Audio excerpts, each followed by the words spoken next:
Kamikaze by Eminem.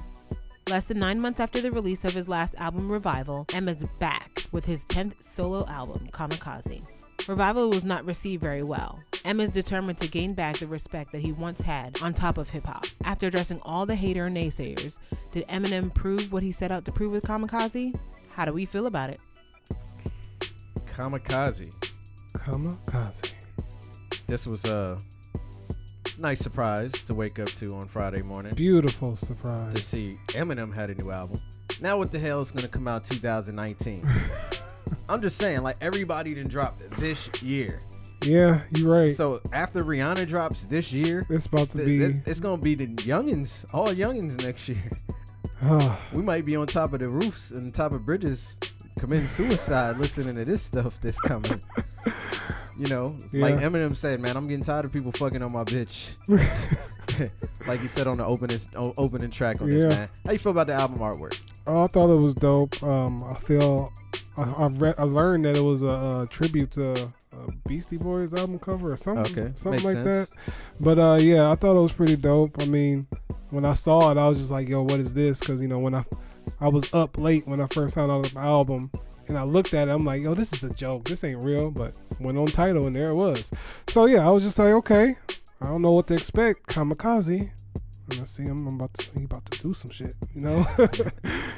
Yeah, I thought the album artwork was cool. I mean, I'm not overly blown away by it. Yeah, it's Beastie Boys tribute. I can see that, but I like how if you flip it over, like I guess if when they make a hard copy, the other side, the track listing side, is a continuation of the ship. So I thought that was pretty dope. Yeah, I guess it's cool. But you know, not many people go get hard copies anymore. Nah, ain't got time for that, man. I don't got enough room in my house to put actual CDs anymore. All right, man. The flow of this project, man. I thought the flow of this project was a better change up from what he just put out. Because I'm not even going to lie. When I first turned the album on, I was pretty disappointed. Really? Yes. I thought the album started out really good, and then I started hearing him still talking about female problems and in the old-fashioned manner that he does, and I was just like, bro, you still having the same problems. They said y'all wanted Shady back, man. I mean, I get it, but at the same time, I was kind of disappointed the first time I listened to it. So, but the flow of the album, I do like the fact that it's technically only 11 songs. Yeah. I was so happy to see that. M normally does like 20 songs, 22, 23. I don't want to hear that many songs from M because it gets to a really goofy place where we get some really stupid beats and some really goofy hooks with some masterful lyrics that I don't pay attention to anymore because I don't want to listen to the hooks and the beats. So this is good that you said that because I think that's most of the problem when it comes to listening to Eminem. Yeah, I mean that was the thing with Revival. Like you had that one song, "Nobody Likes Me," everybody hates me. And it was like he killed the verses, like straight murdered, massacred. But it took you out of it, though. But the hook, every time he went to the hook, it was just like, yeah. Like I always said, like when Eminem gets serious, he's a straight animal, pretty much unstoppable. How you feel about the flow? Yo, right from the get-go, I thought he opened it up with an eye-opener, you know, because it was definitely not expected, and I thought it was appropriate to open up that way. As it kept on going, you know, it kind of stayed consistent, you know, answering everybody's critiques and complaining and everything like that, and he was just really going off the wall. But like you said, it kind of veered into, you know, more the old Slim Shady kind of territory. But at the same time, I still felt it kind of stayed consistent to the message that he wanted to get across. It was just like, you know, I'm still here, I'm killing it, I'm the greatest, whatever. Album highlights. Now, The Ringer was, like you said, the perfect way to start this joint off, because I was listening to that and the way he was flipping the whole Gucci Gang joint, man, straight killed that joint. That joint was dope. Yeah. Lucky You featuring Joyner Lucas. The flows that them dudes chose to use was shouts ridiculous. Out to Joyner, man. I know he felt happy, man. Yeah, I could see him smiling while he was spitting the whole time. Man. Like, yo, I'm cool for one of my favorite rappers. Yeah, man. Not Afraid featuring Royce was ridiculous. Not alike. I just gotta say that joint is dope. Fall, I like Fall. Yeah, it's really dope. I like how you address, you know, Joey, Charlemagne, and all of those, you know, DJ Academics. Will Joe Buttons respond? Nah, he's not responding. He's not responding. Nah, If I'm taking him at his word, he's retired. They're going to talk about it on the podcast, or maybe even, State of the Culture whenever it drops. But yeah, they're going to talk about it, but he's not going to respond. Nah, I don't see it happening. Charlamagne did, though. Oh, he did? What'd he say? He just said he's happy that he's being recognized in songs. He's gotten to the point where he's getting talked about. Okay. And then my other highlight, I like what he did on Good Guy. Okay, yeah. Because I hated what happened on Nice Guy. But I'll get to that in a little light. And Venom, I didn't like Venom the first 3 or 4 times I heard it. I liked it the very last time I heard it. Okay. It wasn't like it's bad lyrics or anything. It was just like the hook. Venom, Venom, Venom. I was just like, yo, it's just something about when he does stuff like that kind of turns me on. Turns me off, but when I heard that the last time, I was just like, this shit is actually kind of dope. And he's working with Louis Resto, who he's like worked with. He kind of went back to his roots. Okay. Even like the joint with not alike with Royce. I just like how he took the beat from what's his name, Black Boy, Tay Keith. Oh, that's who did the beat. Yeah, that's the dude that did the beat, and it sounds exactly like Look Alive, which he did. Okay. And I know he did that on purpose, and he kind of mocked Bad and Bougie's hook. Yeah. How was your highlights, man? Man, I actually love Greatest a lot. Greatest, I just thought he just came in with his signature kind of witty, crazy kind of sound. And Lucky You, man. First hearing that, I just smiled when I heard Joyner, because I'm just like, yo, Joyner, you made it. But then hearing, he's been made it though. But I'm just saying, for him though, I kind of it feels complete. That's his moment. Like, yo, that's what he's been working towards. And then to hear M flip it his way, like, I don't even know whose verse I would say was better on that. I think they both killed it. Because when I heard The Ringer, I didn't know that Joyner was on the album, and I was just like, damn, he kind of used Joyner's flow for a second. And then And then, what was it? Not Alike. I really love what him and Royce did. I feel like Royce got him though. Royce went in, like, just every time you hear Royce, it's just great.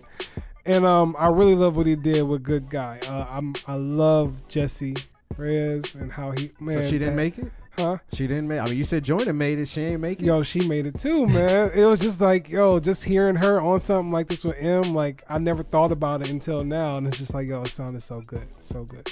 Yeah. Oh, and the other thing I wanted to point out. Oh, no, we could talk about that later. All right, my low lights for this joint. Normal.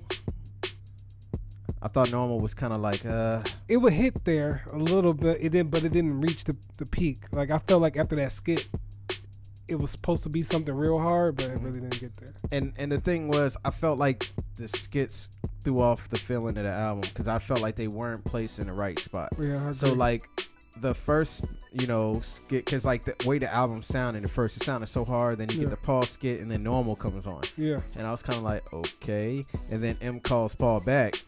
And then it's just like, then it goes into a song about D12 with Stepping Stone, which was cool. It's cool to hear the story. I don't think anybody was asking for a D12 album, no disrespect. Yeah. But, I mean, I actually like D12's debut album. I didn't care for the second one. And if they had one after that, I didn't even check it out. The second one had 2 songs, How Come, that I liked, and then another song. I can't remember. Whatever the single was, first single.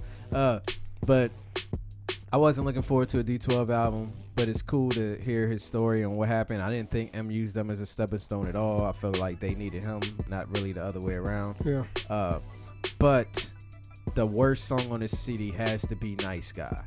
Like, I don't like playing Eminem all the time. Like, I like it sometimes. Like, I like My Name Is. I like, The World Keeps Turning. I like I Kill You. I like Kim. Like, I like joking Eminem sometimes. Like, I never knew Real Some Shady, but I don't like this because Jessie Reyez could really sing.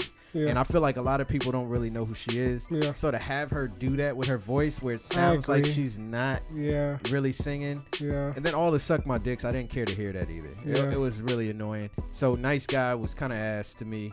But I do like what they did with Good Guy when the beat changed up and they changed the vibe.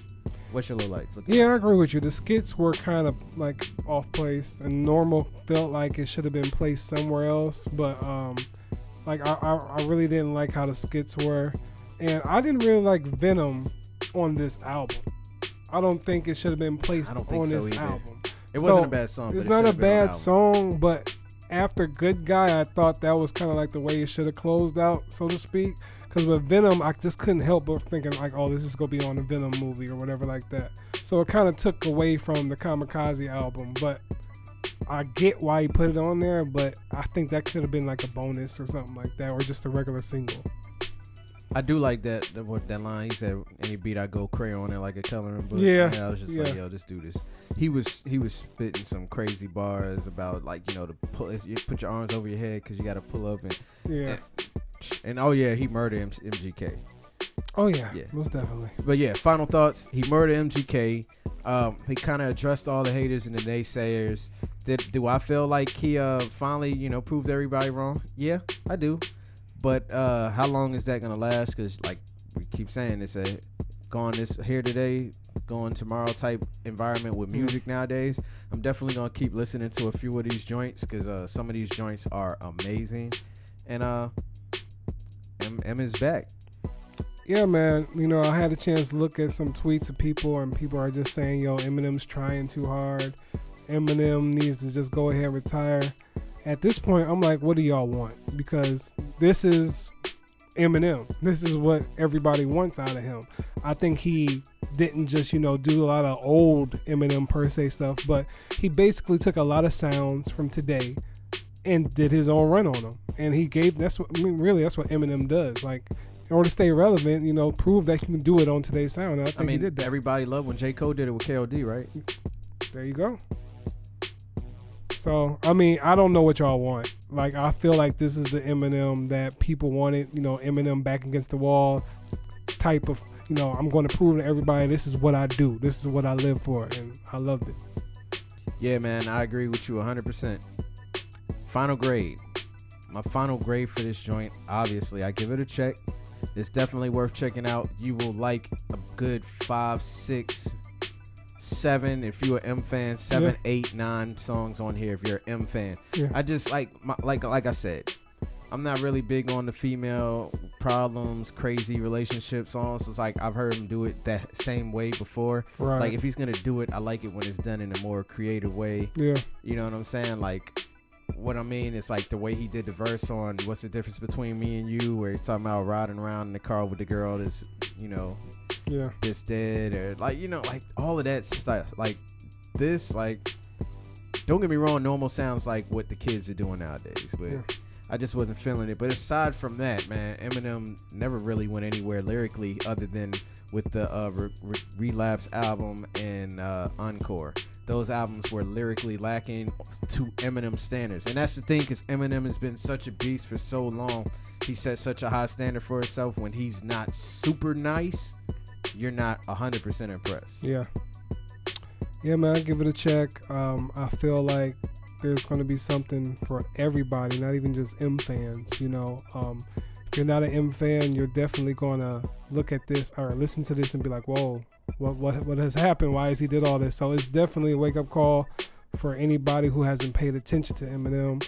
And I do want to point out one more thing about Stepping Stone. Like, I like that Eminem when he gets into his storytelling kind of flow, and when he gets into his singing kind of, like, I just love that type of Eminem, like how he gets into that pocket. So it was good to hear songs like that, as well as attacking Eminem again. And y'all better just watch out, because I don't think nobody want no smoke with Eminem. Nah, not right now for sure.